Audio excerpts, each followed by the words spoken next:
All right, welcome to the Q&A for Beginners. My name is Mark Stepp. I am the Chief Innovation Officer here at Realvolve and your host for today's webinar. All right, so we're going to go ahead and get started. What I want to do is just show you around on a couple of things that I really think is important for you guys to know that is available and the resources that we have so that you can learn Realvolve even outside of this webinar. So whenever you first log into Realvolve, you're going to see the control panel stuff. Over here on the right-hand side, we've recently added this How Do I? So I click on that, and here's where we have the different sections of the screen. So you can ask the question right here. You can pick it by the category. So you can come over here on the category. You can pick whatever different topic that you might want to know how to do. How do you add a spouse? In this case, a lot of people ask, how do you add a spouse? Well, it'll take you through that process. If you're already on a contact screen, it will take you, click on the tab there, click on the plus for the status, select married, and it's just taking you step by step by step through this process.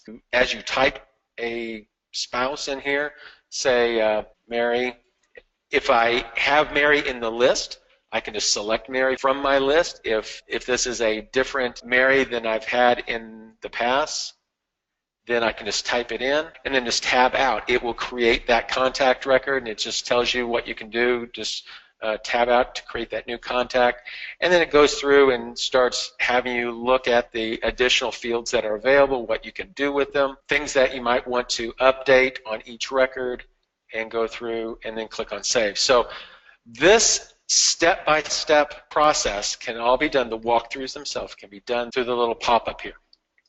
You can type in your question, pick the category, or the onboarding.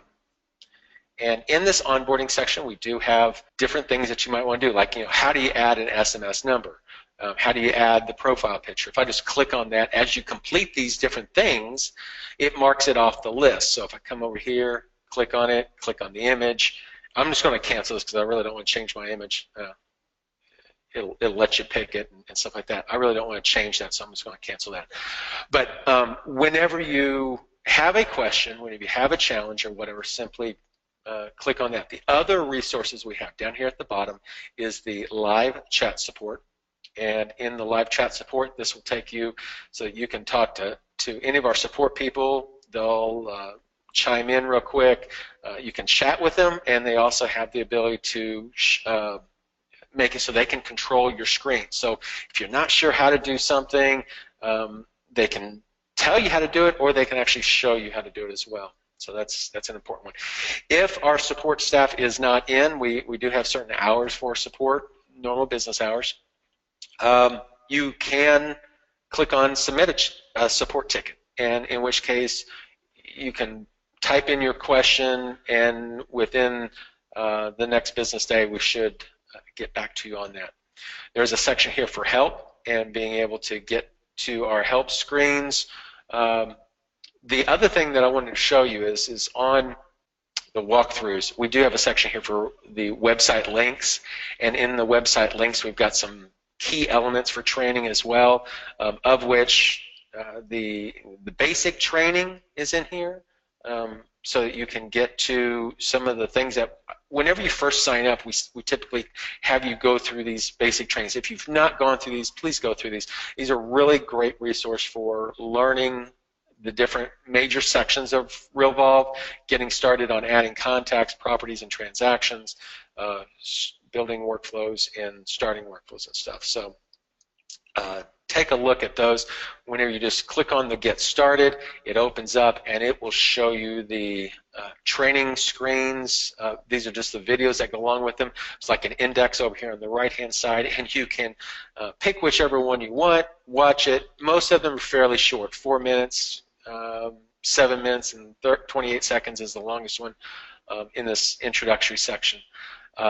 There's another section here for dealing with related topics, and that's great for things that are dealing with contacts but not necessarily just adding them manually. Here we talk about Google syncing, we talk about importing from a CSV file, zapping those in from Zapier.com if you've got a website that brings leads in and even doing round robin with that.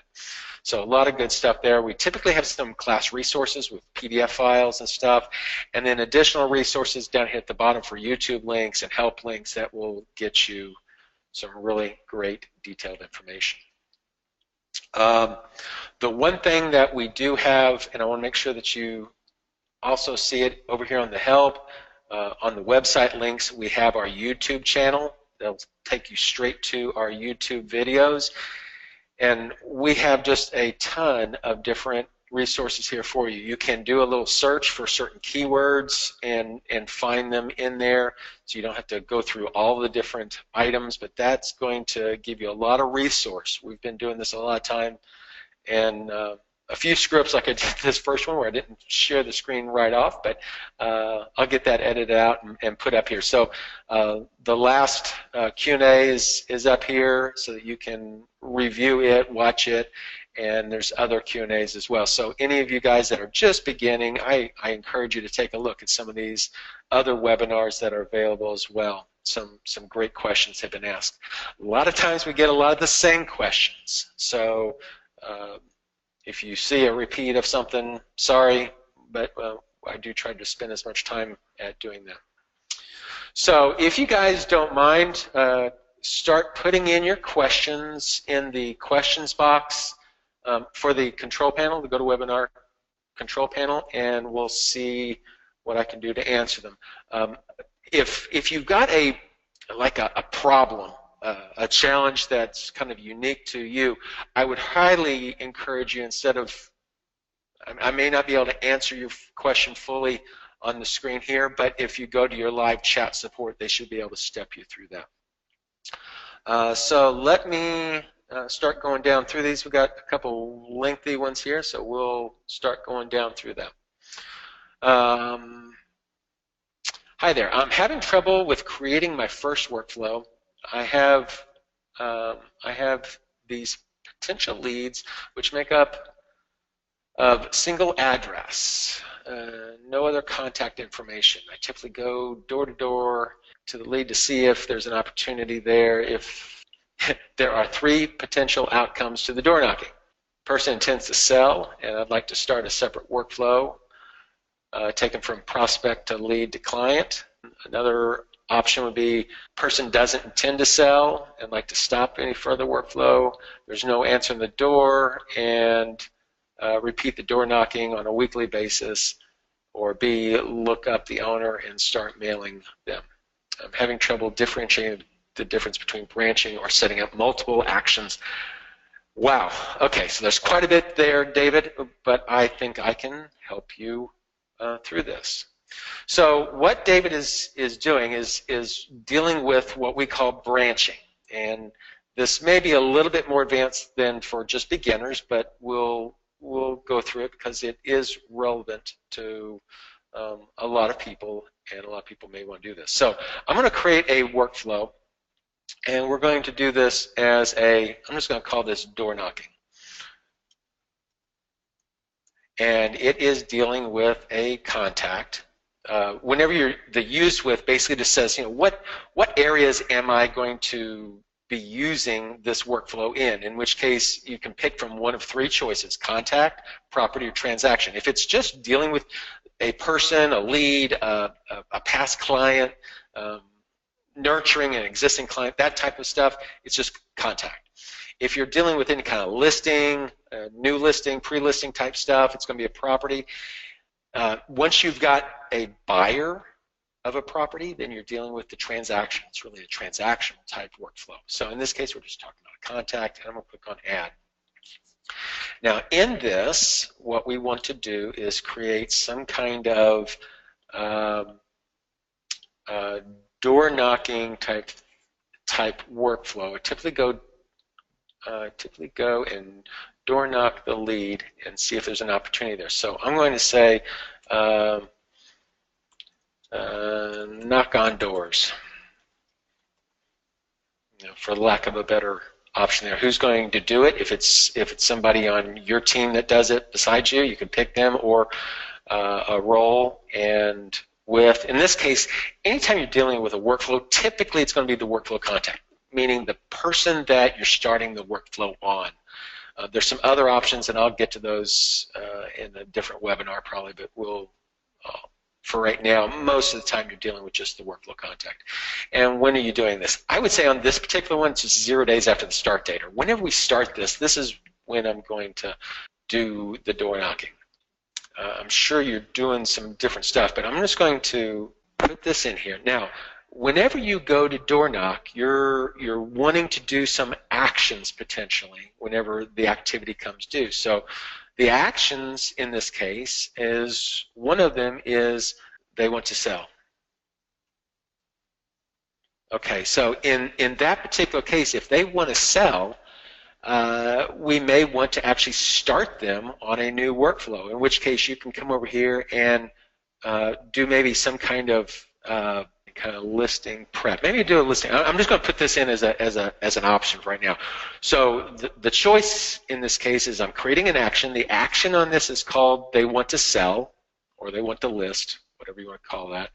And then I want to start a workflow that deals with that. So I could choose listing prep. There's some things about that particular one that could be an issue, in that you want to make sure that you've got property information and stuff like that. So we'll have to deal with that as part of the situation. But I'm just going to create that as an option. So that is one branch, one thing that you could do with this action once it's complete. Luckily, within Realvolve, you have the ability to create multiple actions. So another action in this case is they don't want to sell, and you'd like to stop all further activities showing up in this. So we can come over here and say, we can say don't want to sell, or stop all further actions. Okay, in which case, if you're talking about other workflows that you might have, and down here at the bottom, and this is fairly new, we've had it here for just a few weeks, we've added this option here called Stop Workflows. So I can come over here and say I want to stop all workflows.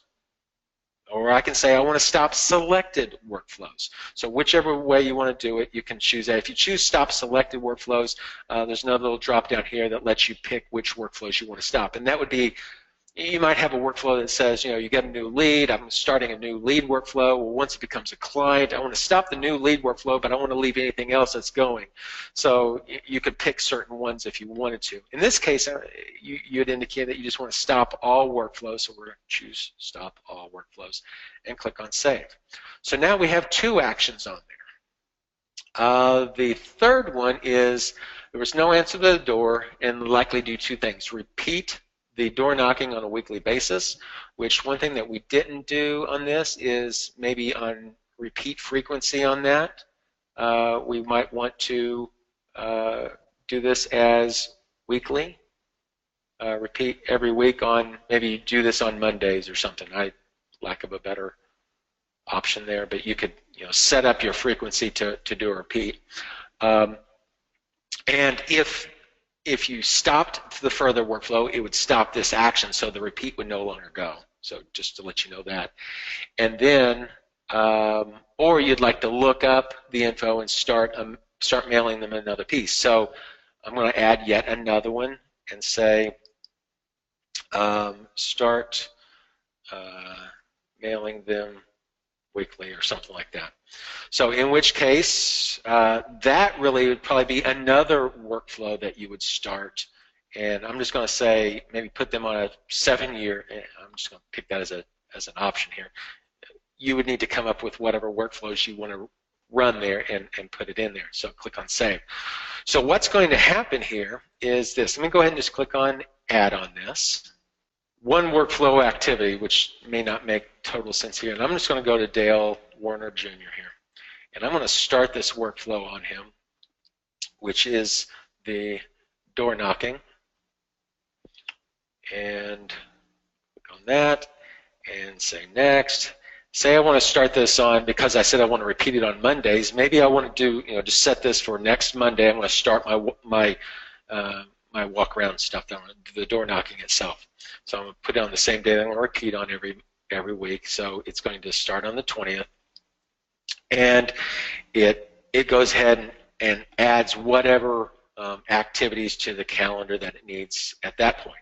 So if I was just to look at my calendar real quick, and let me go to the month, and here's the door knocking activity, and I see that I'm supposed to do this with Dale. I'm just going to, just for showing you how this works, is I'm going to click on complete. Now at this point, there are three things that I can do. I can stop all further actions. They weren't interested, so I can come here, I could click this, and I could click run, in which case it would stop all the workflows that are running on that. I could say, well, I want to start that weekly follow-up or whatever it is and run that. If I didn't want to do that, maybe they do want to sell and I want to start that process, so I can click on run. Now, you have the opportunity to say, well, I want to do, you wouldn't do that one. Maybe I want to do more than one thing. You can actually do more than one thing and click run, and it'll do whatever you've got checked, which is really cool. What you can do is, if there's a repeating piece on this, which this one is, it'll also tell you how many runs has it done. You know, if you've done this 5 different times and you've not gotten any response to them, okay, it's probably time to stop all further actions. They're obviously not, they're not interested. They're just not telling you that. So you can see how many times you've run certain actions on a particular activity and then be able to do what you need to from there. So that, I think, covers all the different situations. And of course, if for whatever reason we don't want to do anything, we can skip, or we can just close, in which case deal with that. Now, if you wanted to, you could delete this activity. Say, for this particular person, I just want to delete it. Because it's a workflow, we've had this question before, is, what if I just want to stop all the workflows or stop all the repeats? This particular activity is a repeat, but it's also part of a workflow. So you have 2 different options. You can say, well, I only want to delete this one recurring activity. I don't want to, I might want to do it, I don't want to go out today, I'm going to go out next Monday. In which case you can just say delete this one activity. Delete all following activities or delete all the activities. The other option is for the workflow itself. Maybe I just want to delete all remaining workflow items. If this had 10 steps and I've only done 5 of them, but I don't want to do I don't want to do the rest of the workflows, I can just say delete all the remaining workflows. So you've got a lot of possibilities for dealing with those exceptions where they're not interested or you don't want to do anything with them, based off of just choosing the delete option as well. David, I hope that answered that. Let me know if I missed anything or if you have a particular question. And really, if you have a particular question, that it may be better to set up a one-on-one with me or one of the support guys, and we can just kind of go through that. But that's how branching works, and it's really nice feature that other softwares just don't have, is just that ability to go through and do different things based off of different conditions, and setting up those extra actions the way you need to is really good. One thing I didn't cover on that is the ability to use checklists with those actions. So we might have certain things that we want to make sure get done, and we want to create a checklist, and if those checklist items aren't completed, then you want to do certain things, and if they are completed, you want to do something else. You can create conditional actions based off of whether your checklist is complete or not complete, which we didn't really go over, but it's some really cool capabilities, some powerful features there. David, let me know if that covers that. Okay, any other questions? Great. Thanks, David. Okay, how do I get a notification when a new lead comes in from my website? Okay, that is a great question. And what that comes down to is, first let me kind of set this one up. First off, obviously you're going to have a lead generation website of some sort. You've got your website out there, you're filling in some kind of form on that website, or your contact is, and whenever they fill that in, it typically will submit some kind of email or whatever. Now, if it's like a Zillow website, we've got some Zap capabilities already Zillow has zaps that can bring them in. If it's your own personalized website, you need to create a custom zap. It's fairly simple, and we've got some training on that. It's one of the things that I have on here is using Zapier to import leads. You might want to watch that training that's in that contact area so that you can see how that's done. But in a zap, and I'm just going to pull up one that I've got. New lead. Okay, so the way this is set up is, and I may be giving too much information for the question that was asked, but I want to go through it anyway. So you can set up a zap that parses that email. So you might have fields in that email that says, first name John, last name Smith, phone number 555-1212, and email john@johnsmith.com. That email that comes in is going to have those different fields, and you need to be able to parse them. And there's a parser that's available to parse those into separate fields. And what you do then is you add the action to the zap. And again, watch that video to actually do this because I'm really skipping around here.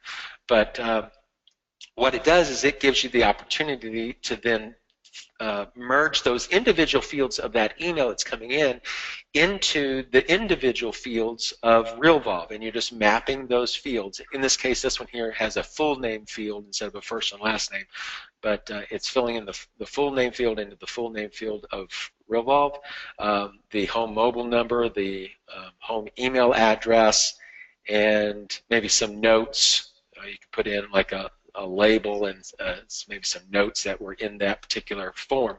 But one thing that I want you to see down here is right here we have a field called Contact Workflow. And what this is whenever that lead comes in, they zap it into Realvolve. As soon as that lead gets put into Realvolve, it can also start a contact workflow on that contact. So you might have one which is, the one I've got here is a new lead with SMS notification to record owner. So that's a long name for a workflow, but if we come over, okay, here's the workflow itself. A new lead with SMS notification to record owner. And in this workflow, there are two different activities, one of which is send the agent the new lead info by SMS number. So you want to get a text message saying John's information just came in and you might want to give him a call or whatever. So the way this is done is this one activity is set up as an activity that goes to whoever the record owner of that contact that's coming in. Since we have the ability to do like round robin assignments and some, you might have a team of people that you're parsing that email to, so it could be different record owners at different times. So we assign it to a certain record owner. If you're just an individual agent, you can just select your own name from that list, and it would be fine. When is this done? In this case, 0 days after the start date. It's a text message. The action on this is the real important piece. So whenever the workflow is started on that contact, it's going to take whatever is in this action. In this case, we've given it a title of send SMS notification. The option, you've got a few different options for sending the message. In this case, we could send it manually, which doesn't make sense because if you want to send it, get it to that person as soon as it comes in, you don't want to do it manually. Automatically is an option where it'll go out automatically, but at a certain time. And then there's an immediate option, which means as soon as this activity is created, immediately send it out. In this case, that's what we want. We want this notification to be sent out just as soon as the lead is entered into Realvolve. What do we want to send? Well, in this case, we want to send an SMS message. We could send an email, a tweet, different types of things that are available there. And what is it that we want to send? And we want to send a new lead, which is an SMS. Now, let me open this up as a new tab here. This is the template. The template in this case is a new lead. A new lead. Okay, so here is the template. And in this template, it's basically saying, hey, a new lead, and it's using merge fields with the mailing name. It'd be like John and Mary or John Smith or whatever. And it's passing in the phone number and their email, and it's just sending you a text message. That's all it is. In which case, you would immediately be receiving the person's name, phone number, and email as a text message, which is the first step in that workflow. The second step on this workflow is to send an email to the lead. We want to send that lead some kind of information, just in case maybe you're already on the phone or whatever. We want to send them an email. So when do we want to do this? Well, we want to do this.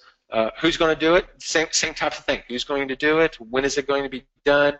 The types really are, you don't have to select a type, but it's good for filtering and stuff. But the action in this case is to send an email. And we're doing the same thing here where we're sending another email immediately. This particular activity is sending the email message. And what is it we're sending? We're sending them the new lead, thank you for registering email, for the lack of a better name. So let's do what I can here. Okay, thanks for registering. So here it is. So in this case, they're going to immediately get an email that says, Dear John, I want to thank you for visiting the website, registering for new listing updates, blah, blah, blah. And then there's a merge field there for your signature as well.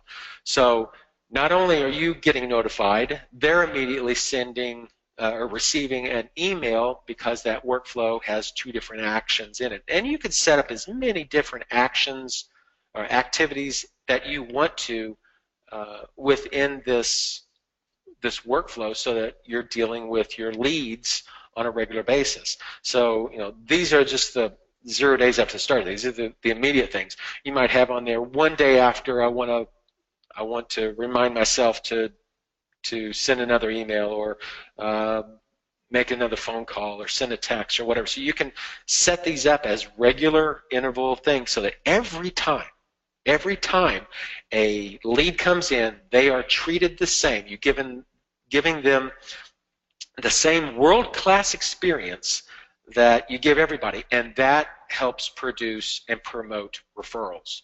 Just some really great tools there that you can use there. If I send a lead immediately, a notification when it comes in, how can I attach a buyer's guide, for example? Because I think there's only so much GB that can be used. Okay, so you're wanting just to send and attach a buyer's guide to that. So what you can do is on your templates, if I come over here, whether it's an email or it's a SMS text message, well, if it's an email, of course, you can click on Insert a File. So if you're emailing them the message, insert an attachment to the email, and that attachment stays with that template.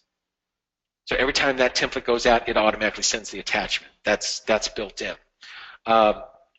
If you're doing the SMS text message, I would encourage you to use just upload that file to maybe a URL, a link of some sort, and put that URL into your SMS message. Now, something that is brand new as of, I think, yesterday for SMS messages, you'll see down here it says SMS messages are limited to the first 1,500 characters.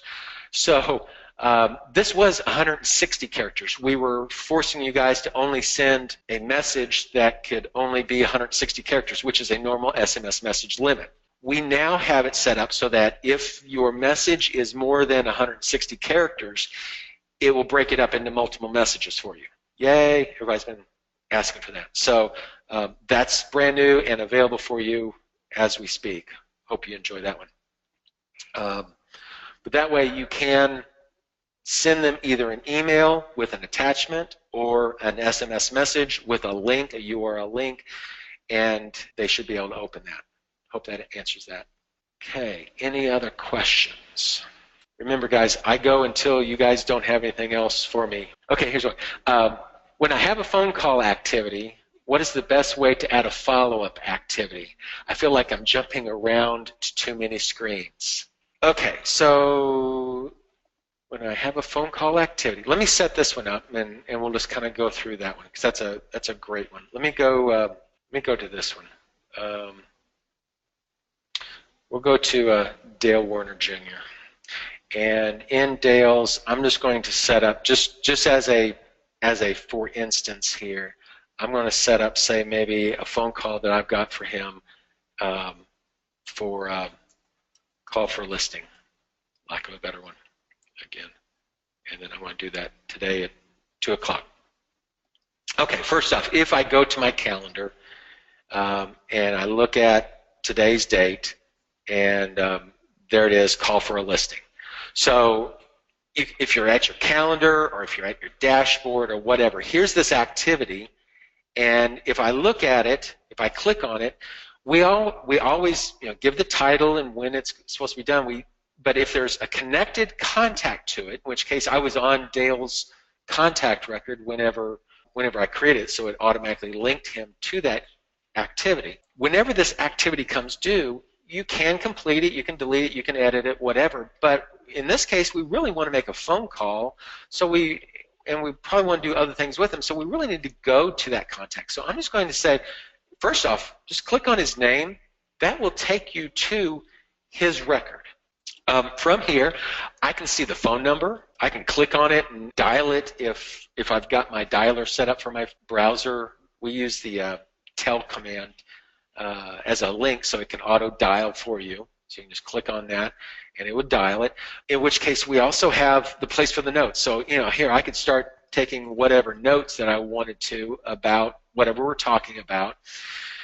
As we're making conversations and stuff, I can put that in, and maybe I want to start him on a workflow. We're talking about something about whatever. I can start a workflow from here, so I can click on that. Or if I just want to do a quick follow-up saying, hey, let's reconnect in 2 weeks. So I can come over here and say, what do I want to do? And say reconnect or follow up, whatever you want to do that. Do it as a phone call or make an appointment, whatever, you can specify that. And when do I want to do it? Well, the underlined date is your current date, so in 2 weeks is going to be on March 1st at, say, 2 p.m. again, and what kind of priority, any kind of tags I want to add to that, it's all fine. So it goes ahead and I click on Create. So here I've got my Reconnect activity. I'm still doing this one. I've not completed it yet. I'm still on the phone with him. So once I type in whatever additional notes, other notes, blah, blah, blah, and press enter. There's my other notes. If there's anything in that note that I want to make sure I don't lose because it has gone off the screen, you can pin that note to the top, so that with that little pin there, anytime you add additional notes, it'll go below anything that's pinned, just so you know that. And then I hang up, and then at that point, I can immediately complete that activity, so I still have my follow-up. So I'm doing everything all from one screen. You don't need to be jumping around to all the different screens necessarily. Now, obviously, if you wanted to update any kind of information, you'd have to click on his tab or whatever. But doing that phone call from the contact record, from the radar tab, you can do the notes, you can start workflows, you can add tags, you can add other activities right from that one screen, and that should really help you out. Hope that answers that question. Okay, hang on. But the email attachment we have only has so much before it's too big. Well, attachments to emails can be pretty much any size. It kind of depends on what you're wanting to do there. If it is a huge attachment, we're going back to that question earlier about the workflows and sending out the templates. If you have just a really huge attachment of some sort, if it's 30 or 40 meg and really need to be sending something that huge, what I would encourage you to do is, instead of do it for instance here. So you've got a basic letter that's there. If your attachments are too big and you don't want to send it as an attachment, I would encourage you probably to upload it to your website or something. Actually, it may be something that's already available on your website, but put it on some kind of URL or a Google Drive folder that you've shared, and copy the URL and just put it in here and say, for the blah, blah, blah, whatever you're sending, new listing, pamphlet, or whatever, visit this website. In which case you can then add the URL, say even just click here, highlight that click here, and click on the little link. There's a link here, in which case we can insert the link and we can put the URL, whatever it is. And I'm just going to put a website on there, just so that's a link. So they could click on that whenever they receive it. They can click on that and download that large attachment from your website. I do encourage you not to send really large, but if it is large, that is one option. Thank you so much. I tried it and it works now. I tried a few months ago. It was too big. It worked out great. Oh, okay, good. Good job. Any other questions? Giving you time. Not seeing any more questions that I missed. If I missed something, speak up real quick. Going once, going twice. Okay, guys. 10 till. I don't see any other. Michelle says, great, thank you. You guys are awesome. Thank you. I appreciate that. So if you guys have any other questions, let us know. We'll step you through whatever you got. Again, go to our live chat support or submit a support ticket. We'd be happy to help you out. Hope this was helpful. If you guys hope you guys have a great rest of the week, and hope to see you on tomorrow's webinar. Have a great day. Bye.